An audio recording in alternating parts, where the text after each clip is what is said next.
Is someone bothering you on the Snapchat application and not allowing you to enjoy the social network? One possible option to remove such unpleasantness is to block that person. Once you block someone, they'll no longer be able to view your story or snaps or chat with you. You'll be removed from each other's friends list, and your username will no longer be searchable. Today, I will show you how to do it. Open Snapchat. Find the person you want to block. For example, I will find a random profile and block it. You do the same process with the person you want to block. Long press on the person's profile. A new window will open.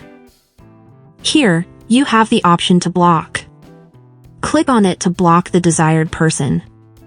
Confirm your choice by clicking the block button.